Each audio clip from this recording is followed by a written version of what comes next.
Troisième chef-d'œuvre. À travers cette vidéo, je vais donner des idées pour nous préserver les problèmes en perspective. Je ne donne pas ces idées à des présentateurs mielleux, corrompus, mais j'offre ces idées aux citoyens, aux experts indépendants, aux politiques de Mélenchon à Marine, qu'ils s'en emparent. Comme beaucoup d'entre nous, nous sommes en danger d'extinction, anti-héros dépassés par la réalité. Pour ceux qui s'accommodent de l'air du temps, branchés, impatients, inciviques, nerveux, réagissant à la moindre émotion, sans discernement, idolâtres du tourisme débridé et ancrés dans l'opulence, surtout partagez cette nouvelle vidéo pouce vers le bas. Vu la bêtise qui s'internationalise, détrôner les vidéos commerciales ne me paraît pas absurde. Il faut dépasser le milliard de vues, pouce en bas et toucher ceux qui marchent sur la tête. Pourquoi ce monde est barge? Pourquoi en sommes-nous là? Que faut-il faire? Je demande à Sky, aux Thinkerviewers et think tankers de traduire ce texte. Ne sommes-nous pas tous dans le même bateau? Les barges qui s'enrichissent deviennent régulièrement des englués ou GCC à l'aile près. Vous avez compris, englué signifie trahir au plus profond de l'humanité. La corruption en est le ferment. Veuillez ne pas engager de démarches dignes des englués. Vous seriez lâches parmi les lâches, en augmentation sur les réseaux antisociaux. Je suis maître artisan, mes idées sont souvent reprises par des industriels irrespectueux, pillés en quelque sorte, pour être développées à grande échelle. Échelle corrompue, celle des englués qui robotisent, délocalisent quand les normes moyenâgeuses servent leurs profits, puis finissent par faire travailler des enfants dans des conditions déplorables, dans des usines robotisées, brûlant du charbon, délocalisées à la campagne, polluant les autres. Vive le progrès! La veille commerciale dans l'industrie de la santé, des communications, du numérique et ailleurs, consiste à espionner les besoins des citoyens, leur comportement, de manière à breveter l'essentiel pour qu'ils n'en aient plus l'usage gratuitement. Les idées que je vais révéler ici sont inédites. Avant de foncer sur l'idée, écoute. Si je te dis ce fruit est délicieux et avant même que je puisse le décrire, saveur, couleur, forme, provenance, saisonnalité, tu t'es jeté pour le manger, tu as sali le présent, rendu le savoir inutile, donc bestialisé la vie, été irrespectueux, que mérites-tu ? Ma première idée est de m'adresser aux citoyens et aux politiques, pour les aider à la compréhension du nucléaire dans les grandes lignes. N'est-ce pas, Sarko et Sego? Ne nous refaites pas le coup de votre ignorance. Merci. Le nucléaire en France est 56 réacteurs d'une puissance de 1000 MW moyen chacun, fonctionnant les 3 quarts de l'année pleine charge.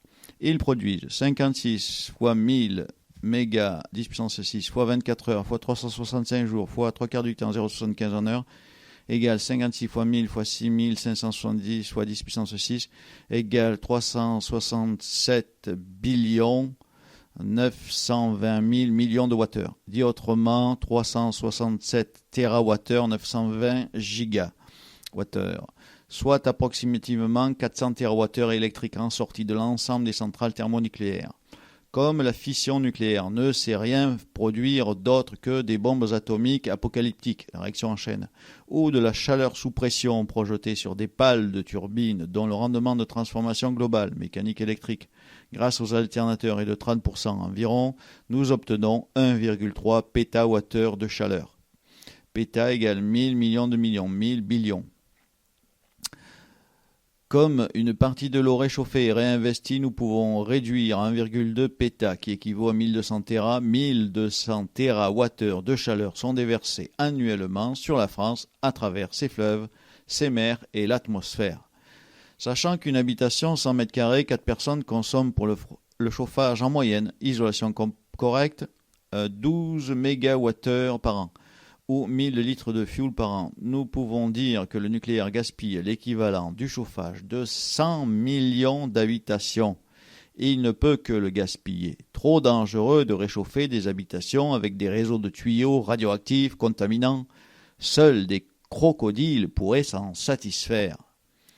Sachant que les pompes à chaleur RO ont un coefficient de performance COP trompeur, maintenant appelé le SCOP, pour tenir compte des saisons.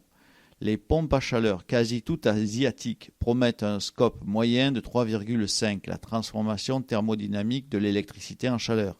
Pour 1 kWh électrique, on obtient en théorie 3,5 kWh de chaleur. Et voilà comment le parc nucléaire actuel pourrait subvenir au chauffage de quelques millions de foyers. Or, il n'en est rien car le SCOP fausse le raisonnement. En période froide, il s'effondre à 1 au lieu de 3,5 et les centrales de pédaler atteignant le point critique et achetant de l'énergie pour ne pas le dépasser et soumettre à rude épreuve les installations.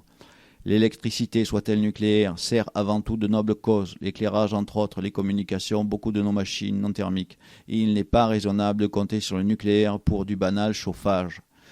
Jean-Marc Janco Veni Vidi Vici, un polytechnicien, préface les limites de la croissance et s'affiche pro-nucléaire.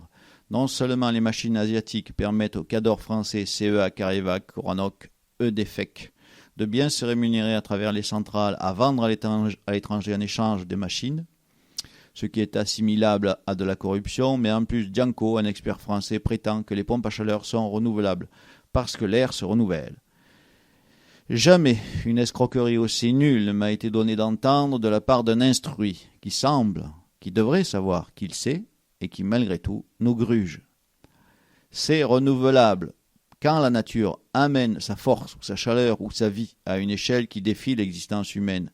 Ce n'est pas renouvelable quand il faut l'extraire. Il faut extraire les calories de l'air en usant des fluides hyper toxiques, hyper dangereux, hyper polluants, dont le point d'ébullition autorise des échanges grâce aux compresseurs électriques énergivores. Il faut extraire le fioul des nappes pétrolifères et il faut extraire la bêtise des barges au risque de la voir se renouveler. Une pompe à chaleur, comme son nom l'indique, transfère des calories d'un lieu à un autre tout en réchauffant ce dernier par la quantité de chaleur produite pour le fonctionnement des compresseurs. Un chauffe-eau solaire en thermosiphon transfère de la chaleur de l'extérieur vers le ballon d'eau chaude naturellement sans aucune dépense d'énergie. Nous pouvons imaginer l'immense travail des quelques enseignants qui savent pour contrecarrer les inepties des experts corrompus. Comment pouvons-nous avoir confiance lorsque des maîtres de conférences s'exprimant magistralement auprès des parlementaires et surtout des étudiants de Polytechnique manipule à ce point l'intelligence du bien? Je demande à Janco de me dire s'il est disposé à donner quelques années de sa vie dans les mines d'uranium pour servir la France comme je l'ai fait. Sinon, le débat est clos. Ce n'est pas à toi, Janco, aussi érudit sois-tu, d'indiquer la marche à suivre. Tu t'exprimes super bien quand tu as révisé ton sujet, rabâché 36 fois, mais ton intelligence est bridée.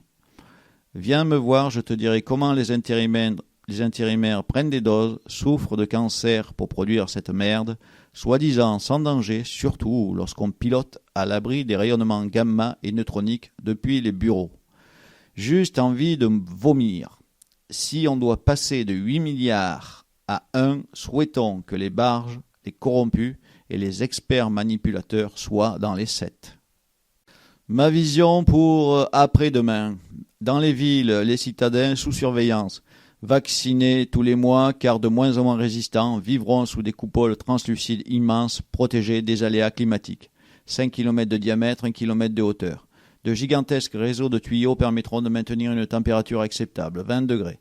Les anciens seront logés plutôt au sud. D'immenses pompes à chaleur françaises fonctionnant avec du CO2 propulsé par les meilleures énergies renouvelables et du nucléaire permettront de réguler le chaud et le froid du climat extérieur. Toutes les personnes au comportement douteux seront évacuées manu militari, évacuant par là même les vaccinés trop contagieux, les récalcitrants. La docilité sera la norme, l'obéissance la règle. Dans les campagnes, nous survivrons péniblement, assaillis par le dérèglement climatique, augmenté des rejets des villes, de la nature qui réclamera sa part, sangliers, oiseaux, insectes, des hordes de chiens errants et malheureusement des hordes d'humains laissés en déshérence. Mon projet ou proposition de loi concernant les énergies renouvelables, ENR, à quand la filière solaire française stratégique insoumise aux diktats de la finance et des multinationales?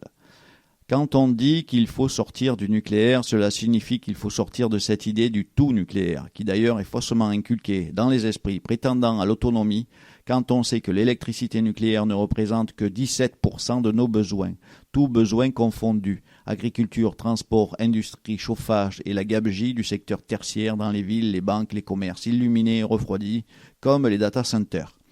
Le pétrole, le gaz, le charbon, l'hydroélectricité, le bois et les autres ENR couvrent les 83% restants, importations comprises. Et quand on sait que nous ne possédons plus de mines d'uranium exploitables en France, contraints de négocier avec des pays enclins aux convoitises, prochainement belliqueux, au vu de leur exploitation passée. Nous avons du soleil, du vent, des fleuves, de la géothermie, de la biomasse, un pays merveilleux qui perd la boule pour un virus. Et nous pourrions sous-estimer les effets d'une malédiction nucléaire. Vas-y, ne crains rien, ce n'est pas contagieux, juste ça tue à petit feu, dans d'atroces souffrances. Et mes collègues du nucléaire, que disent-ils? Rien. Quand il faut nourrir la famille et payer la maison, puis quand ils peuvent se rogner à la retraite, ils meurent souvent d'un cancer. Que devons-nous faire? Il faut faire avec nos richesses au mieux, mutualiser les initiatives. Les cantines bio, dont certains légumes sont produits dans les potagers scolaires grâce à l'enthousiasme des jeunes, ça fait du bien au moral. Merci, merci à vous, vous êtes exemplaires. Les adolescents peuvent en faire autant, c'est toujours utile de comprendre le jardin. Quant à toi, Janko, on ne désaccouple pas les centrales en 30 minutes plusieurs fois par jour comme on démarre sa voiture. Il y a toute une série de contrôles et d'erreurs humaines envisageables, c'est dangereux. Tu vois, genre, ne craignez rien, nous atterrissons avec un seul réacteur. Nous l'avons déjà réussi avec des conditions de vent pratiquement aussi violentes. Pourquoi prendre autant de risques? Nous ne devons pas renouveler le parc au fur et à mesure des 50 ans de durée de vie, le remplacer par éventuellement des EPR.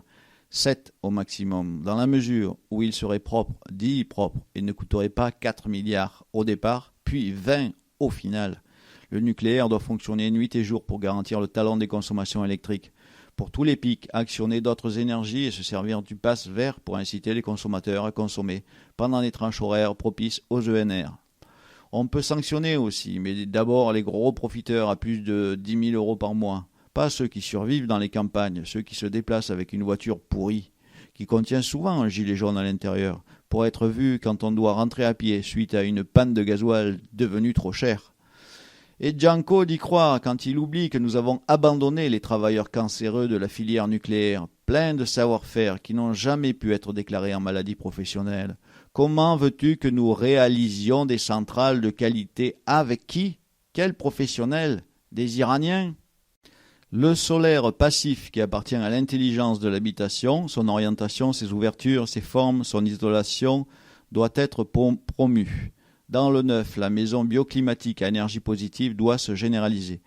Le chauffe-eau électrique, une aberration française qui participe à l'équilibre de la production nucléaire, doit être maintenant solaire. Et surtout pas posé en toiture, mais en façade. Et pour compenser cette perte, les centrales n'ont qu'à capter du CO2 de nuit pour l'enfouir ou le transformer. Enfin, maintenant que vous êtes un peu plus ouvert, je peux vous dire qu'il vaut mieux couper la forêt que la voir brûler impuissant. Pour les écolos émotifs, il faut imaginer une montagne boisée comme une tête humaine sur laquelle on ferait une raie au milieu, ou plusieurs. Des raies de 100 à 200 mètres de large avec une ligne de panneaux photovoltaïques centrale, dans tous les endroits menacés par les incendies, près des littoraux. Déconnecté du réseau, car souvent impossible d'accès, le solaire alimenterait des pompes au fil du soleil pour stocker de l'eau, alimenter des abreuvoirs, désaltérer des animaux qui viendraient pâturer sous les capteurs photovoltaïques, de manière à créer un véritable coupe-feu, et les pompiers utiliseraient cette eau en cas d'urgence ou en prévention. Quand les batteries françaises, européennes vont s'améliorer en qualité suivant des critères écologiques, économiques, sociaux, de recyclage, elles vont participer à l'autonomie énergétique. Les ombrières solaires, déconnectées du réseau, vont recharger des batteries de jour qui délivreront à leur tour de l'électricité pour recharger les batteries des véhicules électriques de nuit.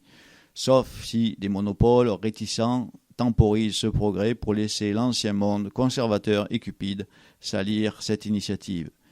Il ne faut céder sur aucun compromis car il s'agit de l'autonomie énergétique stratégique de notre pays. Voilà ce que peut apporter un maître artisan qui sait qu'il ne sait pas grand-chose. Mais face à toutes les tromperies de ceux qui savent et face à tout ce qu'on nous cache par conservatisme et étroitesse d'esprit, je préfère encore ne pas me taire. Et le nucléaire dans tout ça? Eh bien la nuit, il recharge aussi les batteries des futures stations dans les villes. Et oui, Janko, tu vois, quand les instruits veulent brouter chacun de leur côté, c'est la cata. Trop de ceux qui savent se comportent comme des ânes. Pardon pour les ânes. J'espère avoir critiqué positivement en étayant mes propos pour construire et non pas pour détruire. Ce cadeau ne se monnaie pas, il s'offre. Faites-en autant, rien à gagner, mais tant à perdre.